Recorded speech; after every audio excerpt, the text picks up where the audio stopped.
noche, queridos hermanos, queridos amigos.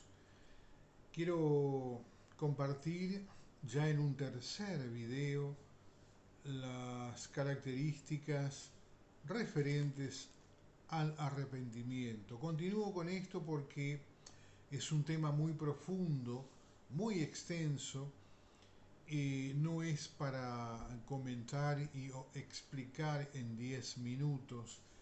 Lleva mucho tiempo y lleva mucho tiempo de enseñanza y mucho tiempo de asimilación, lo cual pretendo que sea lo más ordenado posible. Bien, en cuanto al arrepentimiento, en el primer video al cual me refería a esta característica, comenté que el arrepentimiento en forma directa implica el perdonarme a mí mismo. Hay mucha gente que padece enfermedades, que padece situaciones delicadas en su familia, en su actividad laboral. No hay entendimiento, no hay un montón de cosas que están faltando siempre, y esto tiene origen en la falta de perdón. Uno dice, pero no, si yo no tengo conflicto con nadie, he perdonado a todos con aquel quien tenía una diferencia, lo he perdonado, pero resulta que el problema radica en que no puede perdonarse a sí mismo. De hecho, si la persona no se ama es porque no se ha perdonado. Entonces, allí radica el mayor de los problemas, porque yo puedo no tener problemas con mi familia, con mis vecinos, con mis compañeros de trabajo, pero tengo un gravísimo conflicto conmigo, en mi alma. Aquí, aquí está ubicada el alma. Entonces, no logro amarme y siempre hay una, una materia que estoy debiendo, hay algo pendiente allí, eh, y no logro avanzar en mi vida. Estas son cosas que le estoy comentando que los enemigos de Dios no quieren que aprendan, no quieren que conozcan, porque esto determina el primer impacto que hace, que se lleva a cabo cuando yo me perdono, cuando yo declaro delante de Dios que me perdono, es el primer impacto va al alma. Allí, a partir de ahí, comienza la restauración del alma del ser humano. Paso siguiente es la educación del espíritu con la adopción de conocimiento, el estudio. Y en forma directa luego también tendrá su efecto en mi cuerpo, en la parte física. Pero quiero nuevamente reiterar, porque a mí yo he aprendido de parte de Dios que la ley de la reiteración es magnífica, es magnífica. La ley de la reiteración no nos inhibe de cometer errores. ¿Por qué? Porque una información repetida una determinada cantidad de veces no solo se toma para sí, sino que se asimila, o sea, se lo hace parte de uno. Y esta es la forma ideal. Entonces, el secreto de todo esto, paso seguido, por ejemplo, es conocer cómo está conformada el alma. Usted pregúntele a cualquier creyente, a cualquiera, pero de cualquier rango, desde el más insignificante, podemos decir, hablo para los hombres, para Dios no hay nadie insignificante, hasta el líder espiritual, el más avesado, pregúntele cómo está conformada el alma y van a ver qué cosa le responden. ¿Mm? Puede ser que no le respondan nada, puede ser que comiencen a balbucear incoherencias y denle una respuesta por demás inexistente. Pero bueno, yo les voy a comentar realmente cómo está conformada el alma para que entonces de esta manera aprendan y aprendan correctamente, porque esto es lo que está determinado por Dios. Para Dios crear un alma, para crear un alma, necesita tomar una parte del espíritu de Él, espíritu de Dios, ¿sí? Lo que llamamos en hebreo Ruach HaKodesh, espíritu santificado, Ruach HaKodesh. Si de una parte del espíritu de Dios y una parte del espíritu humano queda conformada el alma. Miren este pequeño gráfico que yo les preparé aquí. ¿Pueden verlo? Una parte del espíritu de Dios y una parte del espíritu humano llegan a conformar el alma. No de todo el espíritu de Dios ni todo el espíritu nuestro, solo una parte. Por citar un ejemplo, como si fuese una cuarta parte de nuestro espíritu y una fracción del espíritu de Dios, queda conformada un alma, con nombre y apellido, porque esto luego Dios le va a dar la vestidura a esa alma que es el cuerpo es la vestidura del alma. ¿Eh? Así entonces está conformada el alma, de una parte del Espíritu de Dios y una parte de nuestro espíritu. Entonces allí es donde queda grabada la genética del Creador en cada alma. Allí. Yo dije hoy en el video anterior que Dios ha creado almas para actividades positivas y actividades negativas. ¿Eh? ¿Por qué esto? Porque Dios, con aquel hijo desobediente llamado Jailel y todos aquellos que le dieron el golpe de estado y se rebelaron en contra de él, que fue la tercera parte de los ángeles que él creó, ellos se rebelaron y tuvieron al mando diferentes arcángeles que fueron, digamos, los responsables de esa sublevación. Entonces, desde aquel momento, Dios trazó una línea de tiempo y pactó con ese hijo desobediente. Ya podemos leer en Génesis, cuando le habla después de la incitación a la mujer, a Java, ¿sí? Que traducido sería Eva, a Java, y mediante engaño logra engendrar en ella parte de la desobediencia. Por eso es el hecho de la existencia de Caín y Abel. ¿Sí? Caín es el hijo engendrado por el mal.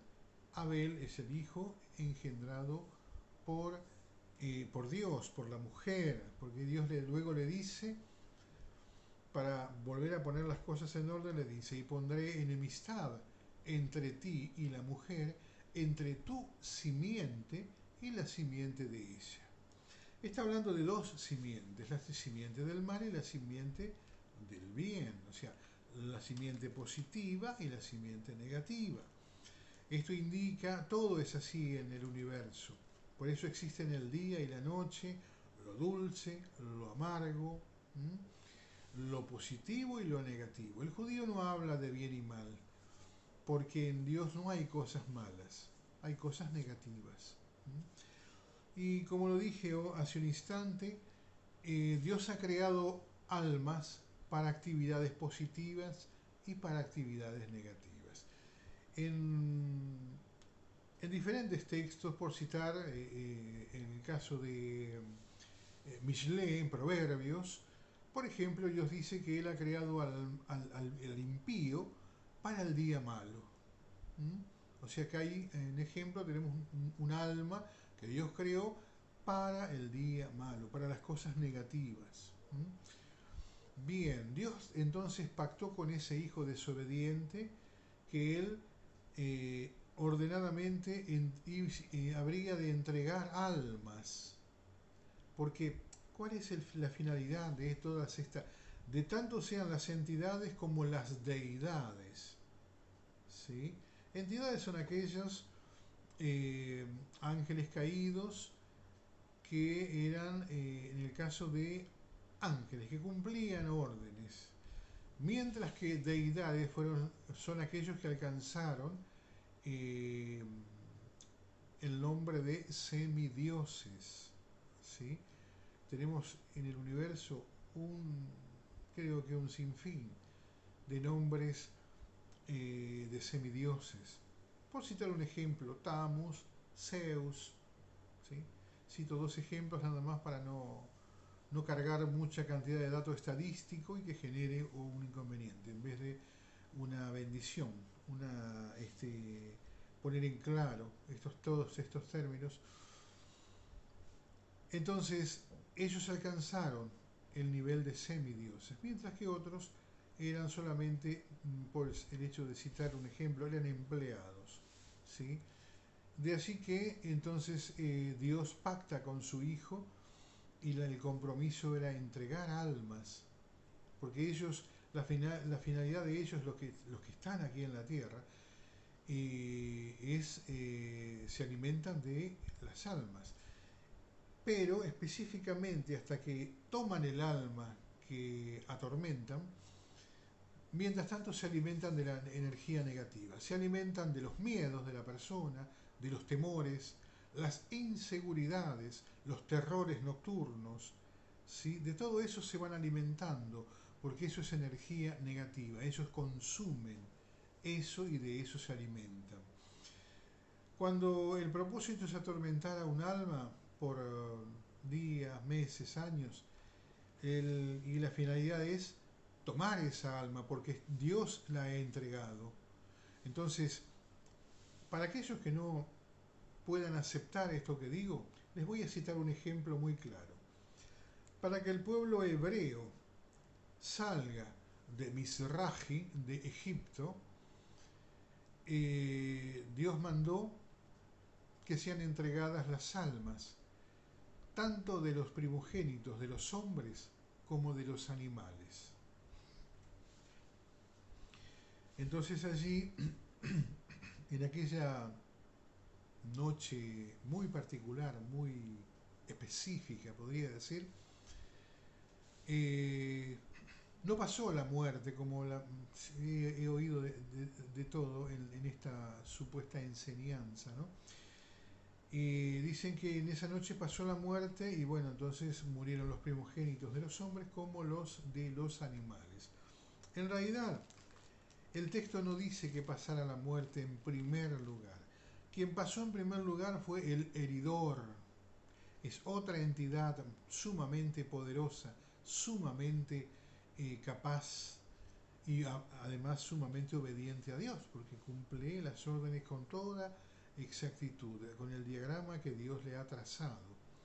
Entonces pasó el heridor y los primogénitos de los humanos, como los primogénitos de las bestias, de los animales, quedaron allí heridos de muerte, pero recién al tercer día pasó la muerte a recoger, a tomar las almas de aquellos que habían muerto.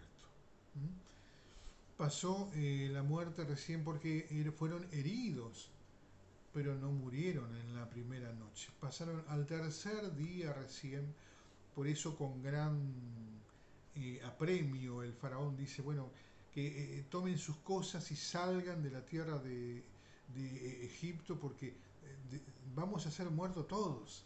Entonces tomen sus hijos, tomen sus masas, tomen sus animales y salgan de mi tierra porque corremos un serio riesgo. y porque incluso el primogénito de Faraón murió esa noche.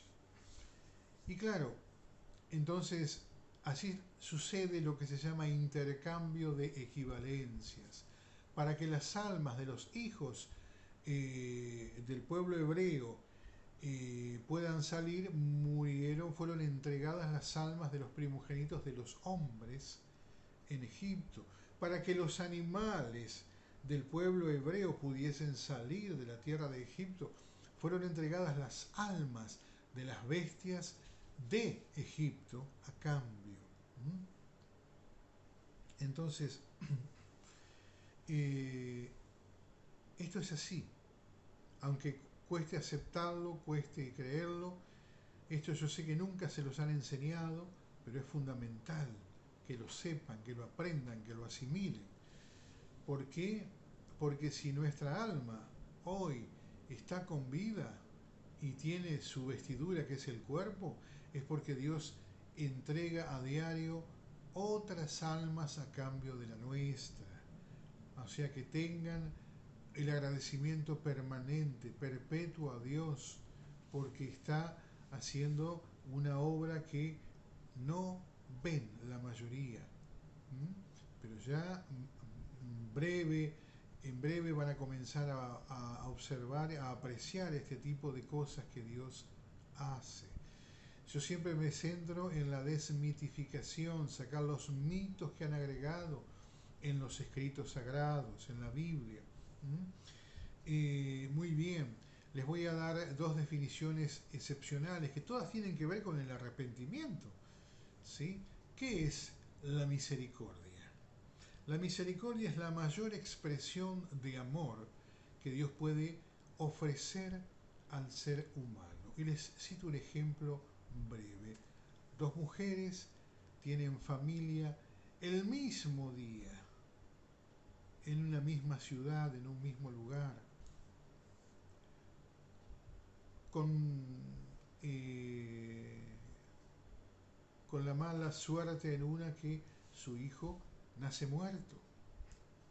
Entonces, cuando la otra mamá se entera que el hijo de la primera ha fallecido, toma a su hijo, va a donde está esa otra mamá y le entrega a su hijo en un acto denominado misericordia.